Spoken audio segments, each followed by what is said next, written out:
Hello, everyone. Good afternoon. I'm Siboney Winter with Sustain Charlotte. I'm the Community Engagement Coordinator, and welcome to our workshop. We're going to be talking about biking tips while social distancing with Trips for Kids Charlotte. We have our guest panelist, Eric Supel. He is the Executive Director of Trips for Kids. And we also have Meg Fensel, who is our Program Director. And we're all going to be sharing some different things about biking right now and keep you all informed on some great things that are happening in Charlotte. So this is our agenda of what we're going to be covering today. And we're going to begin with some intros and kind of go along about Sustain Charlotte's relationship with biking and connect that into Trips for Kids, who's another wonderful nonprofit. So we have some information there. Eric's going to be presenting about best practices while social distancing. And then Meg is going to share a bit about Shared Streets, and we can have some time for a Q&A and share some upcoming announcements with you all. Now I'm going to hand it over to Meg, and she's going to give you a little brief background on what we've been doing recently. Thank you so much, Siboney. For those of you who aren't familiar with Sustain Charlotte, we're a 501c3 nonprofit organization, which means that we really exist to help the public improve their quality of life. And our mission is to inspire choices that lead to a healthy, equitable, and vibrant community for generations to come. And the way that we really try to fulfill our mission is by making it easier for people to have a great life without having to own a car. So we really advocate for safe and dignified places to walk, to ride a bicycle, and to ride public transit. And we also try to support the type of land uses, the way that we build our homes and the places that we work and the places that we shop and where we go to eat, so that we can get all between those places without having to drive a car. So if we go to the next slide, I want to share a few ways that Sustain Charlotte helps to advocate for safe bike infrastructure. So advocacy really means speaking up for things that you believe in and things that you want to see more of. And so we advocate for safe bike infrastructure that meets the needs of people of all ages and all ability levels. So whether you are 8 years old, or whether you are 80 years old, or whether you can walk easily, or whether you use a wheelchair, or you're pushing a child in a stroller, we want you to be able to get outside and enjoy all the benefits that our community has to offer. And the problem is that many of the places that you can currently ride a bicycle in Charlotte might be comfortable for somebody who is very confident and has a lot of experience riding a bike, but there aren't as many places that are safe and comfortable for somebody who might be older and not able to balance as well, or for a child who's just learning how to ride a bicycle. And so what we want to do is make sure that everyone has a really safe place to ride a bike in their community, in their neighborhood. So we don't want you to have to put your bike onto a bike rack on your car. We want you to have a safe place to ride in your own neighborhood. So if you see that picture on the left, oh, sorry, go back that. Yeah, the picture on the left there, this is a pilot project. So it was a test project that we partnered on with the city of Charlotte. They wanted to test how 6th Street in Uptown would work if a protected bike lane was added to it. A protected bike lane is a bike lane that has some type of vertical up and down separation between people on bikes and people in cars. So a protected bike lane provides more comfort for people to ride bicycles than just having a strip of paint on the ground. And so we partnered with Charlotte DOT to test this protected bike lane in Uptown. And the pilot went so well that Charlotte DOT has decided to make it permanent. And so a lot of people got together with us to help test that out. And we set up bales of hay, and Charlotte DOT got cones and paint. And together that pilot project turned into something permanent. And we have even more exciting news that we're going to share with you on June 10th. We'll tell you more about that at the end. But the Charlotte DOT is now planning to build what's called the Uptown Cycle Link, which will be a really connected network of bike lanes in Uptown. And then the picture on the right there is from the opening of the protected bike lanes on the plaza in the Plaza Midwood neighborhood. And the plaza used to be 2 lanes of travel for cars in both directions, And it really wasn't a very enjoyable place to ride a bike at all. And in fact, many people who were walking and biking had been hit by cars on the plaza over the years. And Sustain Charlotte partnered with the Plaza Midwood Neighborhood Association and several other neighborhood associations to ask Charlotte DOT to put a road diet on the plaza. So just as many of us probably feel like we might need diets after social distancing and staying at home and opening the fridge a lot, sometimes roads need to go on diets too. And when a road is too wide, that encourages people to drive too fast. So if you can make your lanes for the cars a little bit skinnier, or even take away lanes for cars and give them back to people walking and biking, it becomes a much more neighborhood street. It's a much friendlier street that's a lot safer for everyone to be able to get around without a car. And so we joined the Plaza Midwood Neighborhood Association and the City of Charlotte in celebrating the opening of those new protected bike lanes on the plaza. And they had a big Mardi Gras parade, and thousands of people came out and walked and biked and pushed strollers and just really celebrated this new use of the space. So we go to the next slide. I'm going to tell you a little bit about the important role that greenways play in being able to get around by bicycle. So many people know that you can use a greenway, which is a trail that in Mecklenburg County usually runs close to a creek, because we have about 3,000 miles of creeks. Most people use the greenways for recreation. So you might take your bicycle out there and ride for a couple hours, but our greenway network isn't very well connected yet. So you can go for maybe a few miles or half a mile in many different parts of town, but it's still pretty difficult to get across town on the greenways because they're not connected up yet. And a couple years ago, we got together with some other advocates and we put together a petition asking Mecklenburg County to commit funding that voters had approved back in 2008 to finally build 13 park and greenway projects that still hadn't been funded at that time. So as you can see there, that petition is closed now, but over 2,000 people in our community signed it in support of making sure that those greenways got funded. So those have now been approved and they're being planned. So if we go to the next slide, I just want to take a moment to recognize that as a advocacy organization for bicycling in Charlotte, Sustain Charlotte can't do all of this work alone. There are many other organizations in our community that are playing a really powerful role in making it easier for people to get around without a car. So whether the organizations are focused on affordable housing or other social justice and environmental justice issues, a lot of communities come together to make this community an easy place to get around.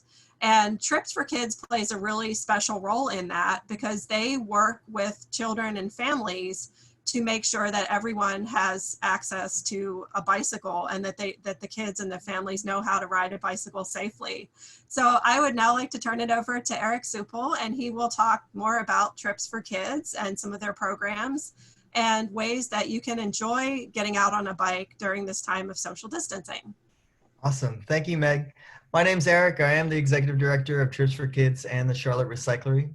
So Trips for Kids Charlotte provides transformative cycling experiences for underserved youth. And we do that through two main programs. Our Earn a Bike program, where youth earn a bicycle after completing a safety and operations program, and our Ride program, where we engage youth with nature, mountain biking, and the urban landscape. And we take them out for rides, kind of show them how to use the bicycles and overcome some obstacles and whatnot. All of those programs are possible through donations to our community bike shop program, which is the Charlotte Recyclery.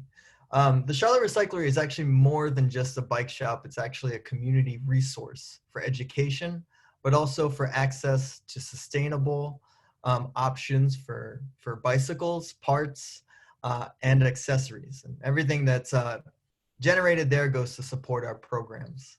So consider us for the next time you get a bike or accessories. I can go to the next slide there. So one of the things that we kind of teach is safety. First and foremost, it's really important that as we are becoming ambassadors and advocates for cycling, whether it's for recreation or mobility, that we're acting safely, visibly within law, and also just to kind of be good advocates to further expand and have a positive outlook on cycling. So whether you are a new cyclist, a cyclist that's getting back on it after 10 years or something like that, or a pretty, seasoned cyclist, one thing that is great to get in the habit of is the ABC quick check. Now, I do this personally every time I get on a bicycle. For me, it's kind of intuitive. But what this is doing is ensuring that the equipment that you're using when you're getting out there on the road or getting out on the trail is operable and safe. The ABC Quick Check highlights three main sections of the bicycle, which are the air in your tires, the brakes of your bicycle, and the chain and shifting of your bicycle as well. So with air pressure, it's written on the side of your tire. You want to make sure that it's within the range that is spec'd on your tire. Too low of pressure can cause flats. You're more susceptible to flats, but it also can affect your steering ability. So you want to make sure that the pressure that's in your tires is within that range. The second one is brakes. If all else things fail on your bicycle, make sure your brakes work, because that's how you stop the bicycle. So with a bicycle, the left hand, or I don't know if I'm mirrored, so it might be the other hand, depending on what you were looking at. But the left hand is your front brake, and the right hand is your rear brake. So I usually rock the bike back and forth to make sure both of those are functioning. And the last one is chain. If your bike has been kind of storing either 5 hours or 5 months or 5 years, you always want to check the chain to make sure that it's not bent, it's not rusted, and that it's functioning properly. Having a functioning chain ensures that your shifting and the movement of your gears and your pedaling is all solid. And here's a bonus tip: the helmet. Helmets are legally required for ages 16 and under here in North Carolina. So a good way to kind of ensure that you have it on correctly, to remember 2 fingers above your eyebrows. So if you go forward, you'll have some protection there. And then locked under, 3 fingers under the chin for security and comfort. All right. So you can go roll on to the next slide there. So do you have any questions about, the ABC Quick Check or things with cycling in general in Charlotte? Put it in the chat box or the question and answer chat box. Yeah, I was going to suggest that everyone can have a moment to type in the chat box how you would like to respond to this question, and then we're going to have a few seconds for y'all to type, and then Sarah Ann can read out some of the responses, because it is a webinar, but I do want to know what you all are thinking and really get the best out of this experience for everybody. So I'll give you all a moment. But in the meantime, Eric, you can answer, I guess, actually, I can have a question about biking in Charlotte in the meantime to spark some ideas. So what is the safest way to, I guess I'm not really a huge biker, but I'm trying to get into it. How would you recommend starting to get into cycling, like a good place to go cycle if you're a very beginner like me? Well, the greenways are always good places to kind of start out. Or, like just your neighborhood streets. So if you live in a pretty quiet street, you don't have to jump on and do 5, 10, 15 miles all at the first time. It's good to kind of just get acclimated with your bike first, once you got a bike, and just start to enjoy it there. Awesome. Thank you. Great. We've got a question from James. He says, do you endorse the widespread use of helmets by adults? Well, that is, at the standpoint of Church for Kids, we always promote helmets. There are definitely 2 sides to that argument, but as a helmet, it's an extra precaution. The helmet has actually saved my face at least once. So I personally endorse the use of helmets. And Trips for Kids Charlotte, we ensure that everybody who's riding in behalf of Trips for Kids Charlotte is wearing a helmet for safety. Great. Another question from Janet. She says, overall, I've heard it's hard to find a bicycle if you want one now. Suggestions for people who want to get a bicycle right now? So yes, it's pretty difficult. Like there's a lot of people getting onto the bicycle, which is kind of exciting. Trips for Kids Charlotte has an inventory page on our website, and we have some bicycles there. You know, the other thing that you can do is if you are looking at maybe Craigslist or Facebook Marketplace, whatever bike you get, swing it by your local bike shop and get it checked over for a safety check or a tune-up. It's well worth it to kind of make that investment to ensure that you have an operable and safe bike to use. Great. One more question before we move on. This is from Marianne. She says, do you recommend any special brand of toddler bike seat? Do you carry them at the recyclery? So we're primarily based on donation. The Co-Pilot, you can look that one up, is a rear child seat. That one has not changed in design for almost 30 years, so it's kind of speaking to its design altogether. But there is a lot of different bike seats like Mama Kangura or just some front loader ones. Just do some research on that. If you want to get a new one, definitely you can check some of the bigger shops, kind of like Bike Source and Charlotte Bikes or Charlotte Cycles, or really any of your local bike shops should be able to obtain some of those seats and give you information about them. Great. And one last question for this round. Michael asks, why aren't there more bike lanes on through roads in the Charlotte area? I think we're all working for more bike lanes altogether. So the way that we can do that is really to be good representatives on the streets and really kind of advocate for it. So, you know, get behind Sustain Charlotte and some of the things that they're moving for, but also get educated on what your city is asking, and participate in some of those conversations about wanting more bike lanes and whatnot. Cool. Thank you all for those questions. And I'm going to transition it to this slide. Cool. So, okay. Sorry, jumped the No, gun. I was giving you a little intro, but you go ahead. Okay, cool. Here are a couple of tips to stay aware and visible at this time. So beyond, you know, I'll touch on a couple of things to be aware of when you're cycling. But first and foremost, during this time, we want to practice social distancing. So staying 6 feet apart.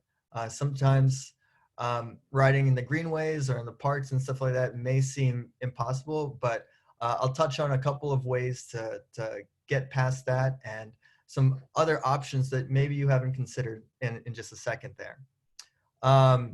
In the way of being visible, you want to signal to communicate your intentions. In the state of North Carolina, you can use either your left or right hand, but mostly if you're using your left hand, a bent left hand means right turn, an extended left hand means a left turn, and then a bent downward hand means that you're slowing down. These are things that are put on cars, you know, as precautions. So as cyclists, as people who are operating vehicles in North Carolina, we can use those signals too. And communication is great, you know. So the next one there, riding solo and staying connected. You know, during this time, we really, you know, if you're getting out to exercise, you may be used to riding in groups and stuff like that, but you can ride solo, you know, choose a route, design a route, and then maybe stay connected through things like ride with GPS or Strava with your friends and ride that route together and maybe make a competition of it or see who does it faster, or just have a Zoom conversation afterwards about the ride. Be prepared. Make sure that you have water with you, a tube, a pump, If you don't know how to do those, there's some great YouTube videos. We also have some information about that on our social medias about how to do flat fixes and whatnot. But also bring a mask with you. You know, with social distancing and kind of either riding in groups, you know, it's better to be apart from people and use some of these resources that we're going to get into to consider for exercise or riding, but just bring a mask all the time. And that gets into the next thing that I want to talk about is intensity. So if you find that you're riding and you're about to encounter some groups, pull over, put your mask on. And if you're riding with a mask, be aware of how it's affecting your breathing. That's the biggest thing with wearing a mask and doing any kind of exercise, is being personally aware of how that affects your breathing, because it can be detrimental too if you can't breathe and get the air that you need. But I bring a mask with me. You can get like these cycling masks that are really lightweight that you can pop on just to ensure that you're being respectful to everybody and you're being safe for yourself there when exercising. Know your route and stay close to home. So if you're starting out, plan your routes, and we'll get into some resources that that you can use to find out what's best for you and what's best for around you. Stay close to home. If you're starting out, if you have some kids and whatnot, or you're riding as a family, you know, you don't have to go 15, 20 miles out. You can do 5, 10, and then as you collectively or as yourself feel comfortable, expand that. And then so that idea of close to home maybe grows with your confidence. Be alert and mindful of traffic.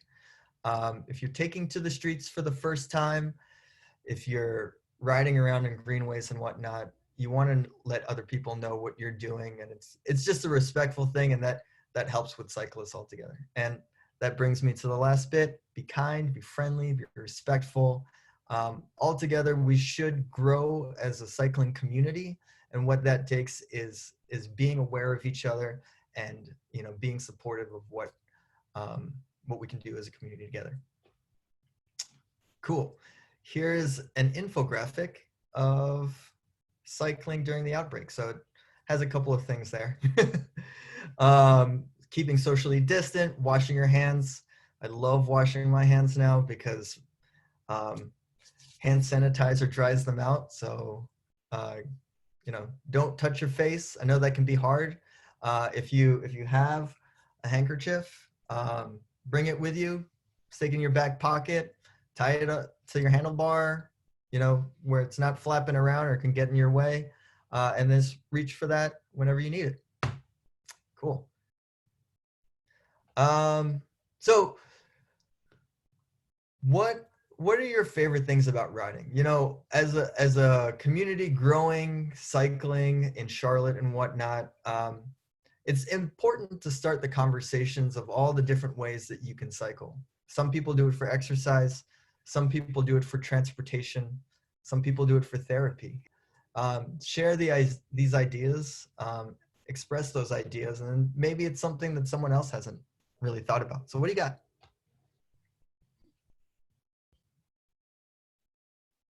All right. Meg says riding her bike makes her feel like a little kid again. Holly says for exercise. Tina says being forced to slow down and observe what's around me. Dean Nice. says spending time with friends. And Keith says because it's fun. Yeah, it is very fun. There's a great Those are great. response. Yeah. Sorry. So awesome. We're saying the same thing, right? You know. And then here's another graphic for you all. So as everyone's getting into at least in Charlotte, we're getting back into phase 1. And personally, I'm really excited to get back out there and go on the parks and trails, but we have to make sure that we are following CDC guidelines. And remember, if you're not feeling well or you're feeling symptomatic in any way, it's best to stay home. We want to make sure that we reduce the spread of the virus as much as possible. Also, going back into some of these public parks and areas, there may be limited access to public bathrooms and water fountains. So make sure to bring your water, use the bathroom before you go, and just remain like focused on your personal hygiene and take all the steps that you can. Just stay updated and do the best you can with that. And I am going to turn it back to Eric for a brief moment. Cool. Thanks, Tiffany. All right, so here are some of those resources that I was talking about earlier. A lot of them are actually provided through the city. So the CDOT has a bicycle network map. So a while back, a couple of years ago, maybe a year ago, Charlotte put out a whole bunch of numbered bicycle routes. You may see them around. They have a number, they have a bicycle, a crown on them, but they signify specific routes that are assigned number routes all throughout Charlotte. And you can find an interactive map through this link. You could actually screenshot this if you wanted to. But these are interactive map that kind of like shows all of the different numbered routes all throughout Charlotte. The next one there is the Charlotte Regional Bicycle Sustainability Map. You can find these actually in paper form at some shops if they still have them, but also you can find it online through this link, and this gives you kind of a rating for the roads that are around there or around Charlotte. So you can kind of click on streets and find out, does it have a bike lane? Is it a low traveled low automobile traveled road? Is it more conducive for cycling? And this map helps kind of guide you with choosing streets. Charlotte Explorer is another great interactive tool that the city puts out.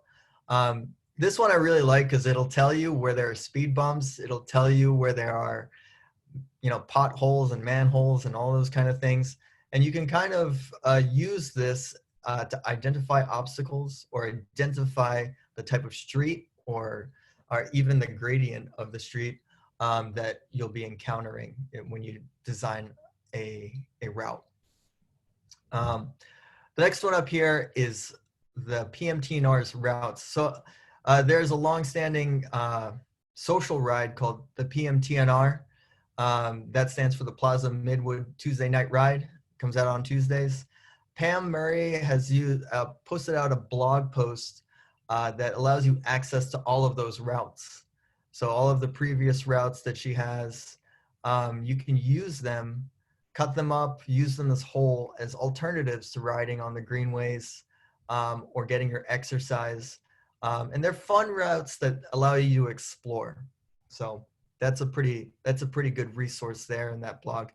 And the last one is a great new initiative, great new thing that I hope grows a little bit more, called Shared Streets. And I'll swing this back to you, Meg, to give a little bit more details on Shared Streets. Thank you, Eric. That was a great overview of how to safely and enjoyably ride a bike during social distancing. And I think about how strange this term even is, because it's really physically distancing. And nobody even heard of this term 3 months ago. But we want you to still be able to connect with nature, connect with your friends, but do keep that physical distance while you're doing it. So Shared Streets is an initiative of the City of Charlotte, the Department of Transportation, and they're really trying to make sure that people can safely get out and exercise and travel by walking and bicycling and be able to get to parks and other facilities, other active destinations during this time of social distancing. And many of Charlotte's streets still don't have sidewalks, or they have sidewalks where you couldn't possibly have 6 feet of distance between you and somebody walking next to you or somebody trying to pass you. So Shared Streets is about doing what's called a soft closure. I use my air quotes there.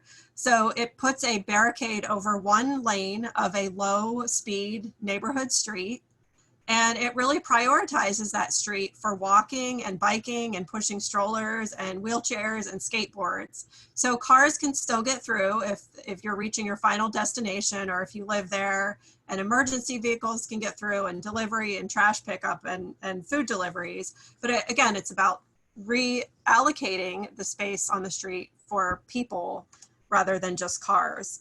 And Charlotte DOT opened the first 3 shared streets on May 9th, and they're looking at some other potential streets that could be converted to shared streets. And they're working very closely with looking at the guidance from the CDC and the state of North Carolina and Mecklenburg County Public Health to make sure that the shared streets meet all of the current health guidelines. So I'd encourage you to check out the City of Charlotte's Shared Streets program. They have a map of the current and the under consideration street segments, and just get out there and try to use a shared street to connect. But as you're using it, remember that the purpose is to keep moving. So this is where you bring your bike or your skateboard, but it's not where you stop and have a conversation with 5 other people. So keep it moving on the shared streets. And if we go to the next slide, I will talk just for a brief moment about the City of Charlotte's proposed budget. So recently, the city manager proposed a budget for next year, and we were pretty happy to see that there's a lot of funding that's being recommended for different projects that will make it easier for people to walk and bike. And a lot of that money that's being proposed is part of larger projects to make streets safer. So we are still advocating for $4 million a year for the bicycle program in Charlotte, which is what is needed to fulfill the goals in the Charlotte Bikes Plan. So we'd encourage you to go to sustaincharlotte.org/action and sign that statement of support. And we'll be presenting that to the city manager and the mayor and city council before they vote on the budget this summer. So if we go to the next slide, I believe it's time for some more questions. So you can type any questions that you may have for us into the chat box, whether it's for Sustain Charlotte or for Trips for Kids, and we'll do our best to answer those.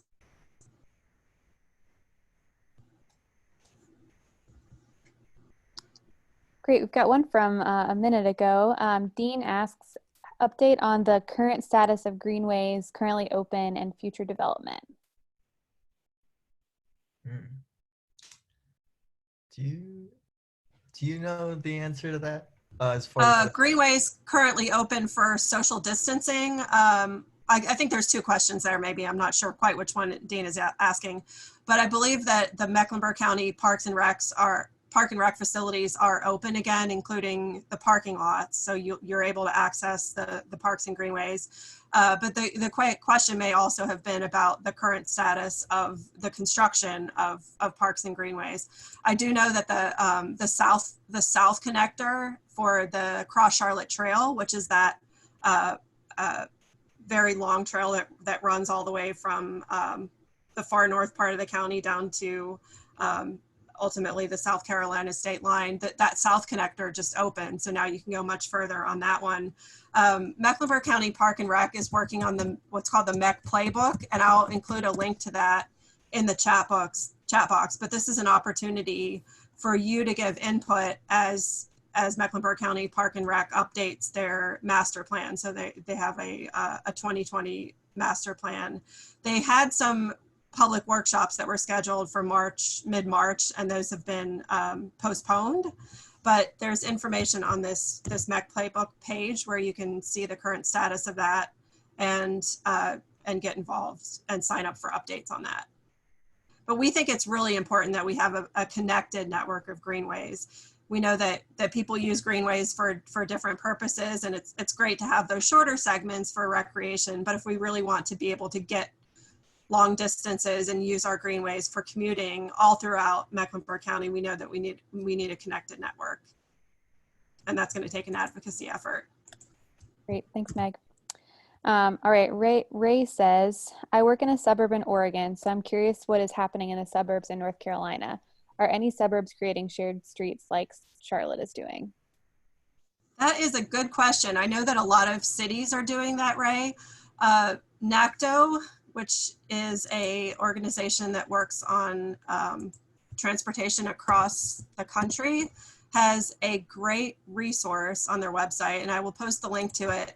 They have a basically a spreadsheet that they're updating very frequently, and it lists many of the communities throughout the country, and I think even across the world, that are responding to the pandemic with shared streets.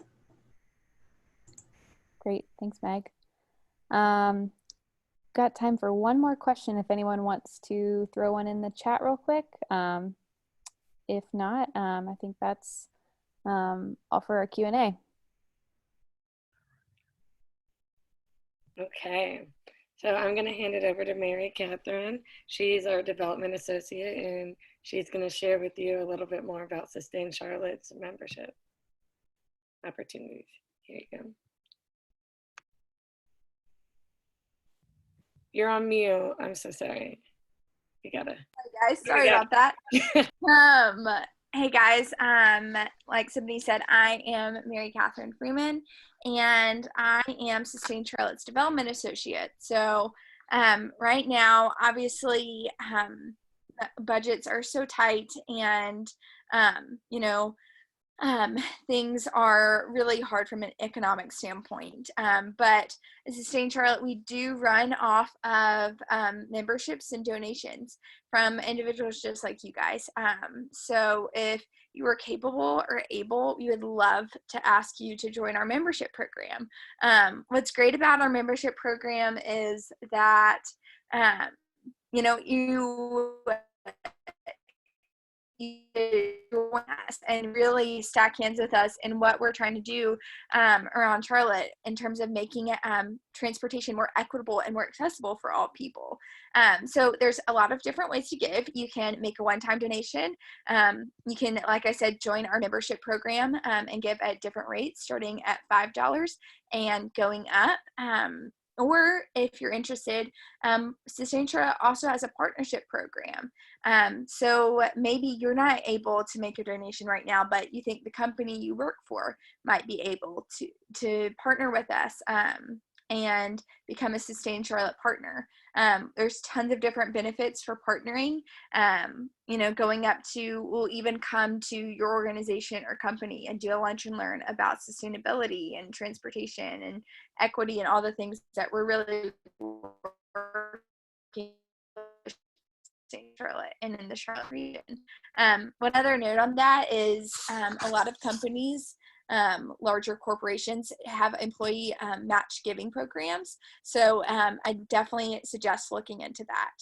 One other thing I just want to say before I hand it back over to Siboney is just a little soundbite for Trips for Kids. You know, Trips for Kids is a fantastic organization, as you guys have learned today, and they run off of donations, bike donations and accessories from community members like you all. So maybe you are doing some spring cleaning and you've gotten into your garage and found a couple bikes that you or your kids aren't using anymore. We would love to encourage you to donate those bikes to Trips for Kids so that a new generation can use those bikes. So just a little piece of encouragement, and thanks again for joining us today. Thank you, Mary Catherine. And I just wanted to share real quick that our upcoming opportunities and workshops are all posted on the event page under sustaincharlotte.org/events. Our next one is going to be Shifting Gears, Bring Protected Bike Lanes to Charlotte. It's going to be Wednesday, June 10th at 5 p.m. And there'll be more information on that coming up. And Meg, did you want to add to that? Oh, just that this is going to be a really fun one because we're going to have guests from Charlotte DOT talking with us about the details of the Uptown Cycle Link, which is that upcoming network of protected bike lanes in Uptown that will give access to the greenways as well as connecting through Uptown. And we'll also have Renee Bradley with Stroll and Roll Plaza Midwood talking with us about how her community advocated along with Sustain Charlotte for the protected bike lanes on the plaza and how they've benefited from those. So we hope that you'll register for that, share it with your friends, and join us on Wednesday, June 10th. Thank you. And I want to thank Eric for presenting and sharing so much. I've learned a lot about bike safety and Trips for Kids. And thank you everyone for attending. I'm going to be sending all the resources tomorrow in an email, so you don't have to worry about trying to get things from the chat box or get any of the information screenshotted. I'll send it all over, and feel free to follow us on social media and keep up with some of the great work that we're doing along with Trips for Kids. So thank you all for attending today. Really appreciate it. Get out there and bike ride when it's not raining, and have a good one. Thank you. Thanks so much. Thank you guys.